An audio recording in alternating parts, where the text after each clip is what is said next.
Mexico is extremely welcoming. That's the part people miss because when you watch the news on the US, they make it seem like it is horrible and it is terrible here. The best way to debunk something is to actually go and see for yourself. Healthcare system works a lot differently over here. Mexico wants everybody to be healthy.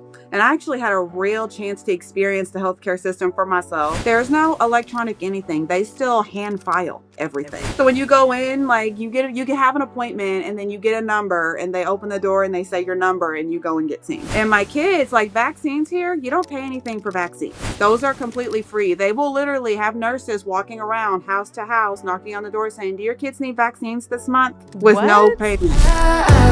Got me upside down, spinning around you. Let's talk about the healthcare system and how does that work for you guys? I know that you're working on the process of getting citizenship and stuff like that, but your husband is. How does it work for healthcare with your kids and yourself? Are you able to use the healthcare system there? Yes, I actually am. Believe it or not, the healthcare system works a lot differently over here.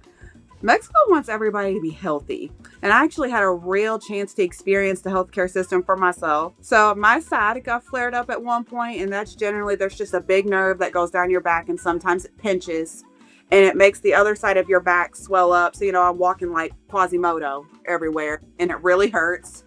Well, I went in, got seen. It did take a little bit, but I got seen. They did an x-ray on me, and I didn't have to pay anything.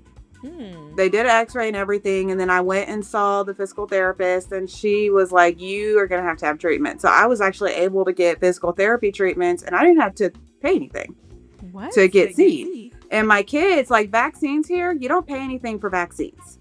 Those are completely free. They will literally have nurses walking around house to house, knocking on the door saying, "Do your kids need vaccines this month?" with no What? payment. Yeah. And then Wow. and I think that's funny because I actually had the same problem in the States, and I worked and had insurance and I couldn't get physical therapy. I had to literally do therapy all around my house, and I had health insurance and everything, but could not get PT to save my life. I think that's amazing that they actually come around and they're like, "Hey, we want to make sure everybody's healthy." Mm-hmm. Wow. Now, can you explain to people in the States what is I think some people have a vision in their mind of what the doctor's office would look like. Can you explain to them what it looks like when you go into the doctor's office? So it depends on where you go. If you go into the hospital, I'm not going to lie, it kind of looks a little gloomy Okay. because it looks a little sad. And sometimes, I'm going to be honest, sometimes when you go through, when I go to physical therapy, now we found the other entrance, but they took us through the actual hospital. I think some places in the States are like this, especially if they're overbooked. But you'll see things like beds and people laying in them and all around and whatnot. So now I'm in a smaller place, so they might not have a room. But if you're in a bigger spot, it's probably different. Now, if you go into the doctor's offices, they're nice. They're not scary. They're fine. And now here's going to be the thing that might throw people off. I don't know how it is in the big spots, but here there's no electronic anything. They still hand file everything. Mm. So when you go in, like you can have an appointment and then you get a number and they open the door and they say your number and you go and get seen. Whoa. Yeah. So I know some spots have electronic filing, but where I'm at, nobody files anything. Or nobody electronically files anything. It's all done by hand. They still have the big appointment book that you open and write the person's name in for that day for an appointment. Wow. Yeah, that's definitely old school. I remember that back in the day, going in and having that. Mm-hmm. Okay. Well, but at least everything was free. You felt Yeah. safe and you're getting taken care of, which is the best part of it all. Now, I know you said that they are not a lot of people who speak English. So how has it been making friendships? I feel like the kids are good. Like they've made some good connections and friendships and stuff like that. What about yourself? Believe it or not, I do have some friends here. Some of Okay. them speak English, some of them don't. I have a friend of mine that lives in Santiago. She just came back from Cali. So I visit her, and then I do have some co-creators on TikTok that I talk to that are also expats from America. And then here, I do have a lot of friends here. I do try to talk to them to the best of my ability. And they are all very appreciative. They have a lot of patience. But I think I do a lot more texting than I do talking at this moment because I've noticed I read and write better in Spanish than I do speaking, but I'm trying to get better at all three. So, I do talk to quite a bit of people here, believe it or not, oddly. I am making friends. I've been invited out to a few places. We're doing Mother's Day lunch at the school, so I got invited to that. I've been invited to parties. We do, what is it called? The carnival. They have a band and whatnot come out in March, so we get invited out to go do that and dance and eat and have a good time. So, yeah, I actually am making quite a bit of friends out here, more than what I had in the States, believe it or not. That's amazing. I'm happy for you because I know that's such a big part of moving somewhere else and not knowing, the unknown. Am I going to have friends? Am I going to make any connections? And I'm so glad that they are so welcoming. And that goes into, when you first got there, were they standoffish? I know, see, it's different for you because you had Danny's family. So that was really nice. You had an in. But as far as other expats, do you see people being welcoming or just kind of standoffish a little bit? I think it depends on who it is. Because I can tell you, I won't say exactly what or who, but I have had a few friends that live in different areas, particularly through comments, and some they'll say, and really what it is they see the US and then they see them here.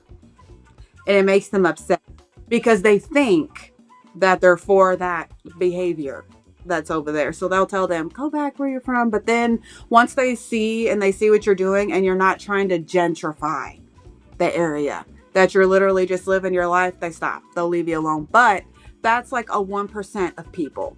The rest are extremely, extremely nice. They are very sweet. Literally, my first few weeks here, I kept getting, can I touch your hair? Can I touch your hair?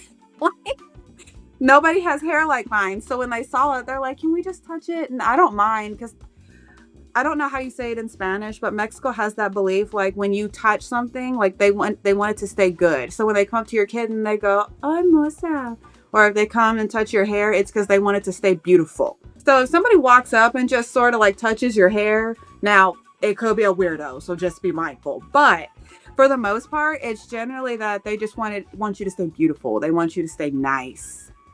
And everybody here, and even I would even have some people, they would just sort of look at me at first and then they would just smile. And then some would just say, wow, you are really pretty. And some honestly didn't know the difference. I guess I sort of just look like everybody else here. So some didn't even realize that I was American. They just walked up and started talking to me. Yeah, I will say I love that. I guess people don't realize it is that Mexico and places like that, it's such a melting pot of different colors and things like that. So sometimes you can't tell. You're like, are you Mexican or not? Or are you Spanish? Stop and watch a telenovela and you will see, because Danny has a couple of cousins that are Mexican, but they look whiter than the snow. Like seriously, they do not look Mexican, but they are Mexican. You will see Hispanics with blonde hair, black hair, red hair. I have a niece that's got fiery red hair and she looks gorgeous.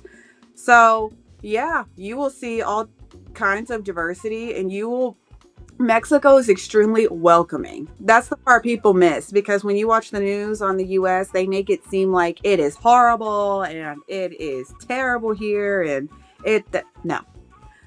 The best way to debunk something is to actually go and see for yourself. Obviously, do your research. I'm not going to say, just like the US, there are some places you just don't want to walk in. Because I can name a few places where I'm from that you wouldn't catch me. There, forget it. But for the most part, no. Down here, oh, it's gorgeous. Everybody is so sweet. And they will be the first ones. The first thing they're going to do is ask you, do you want something to eat? That's going to be the first thing they ask you is, do you want something to eat? Like, we got to feed you, baby.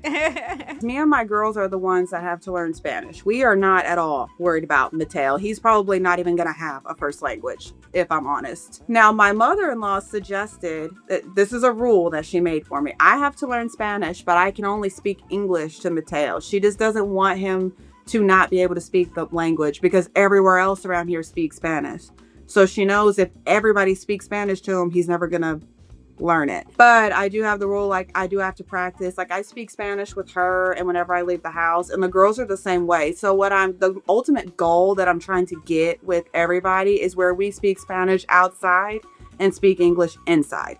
That's what I'm trying to get everybody at. It was really good talking with you. And again, hopefully we could do this again. All right. It was good talking to you too. You guys have a fantastic day. You as well. Thanks so much for watching this segment of La Pointe Life. If you want to watch the full episode, click this box below. And if you want to see more of our podcasts or just family-friendly content, like travel adventures, restaurant and activities, traveling with kids, or just ways to get outside of your neighborhood and see more, make sure you visit our full gallery here at La Pointe Life on YouTube. Catch you guys on the next one.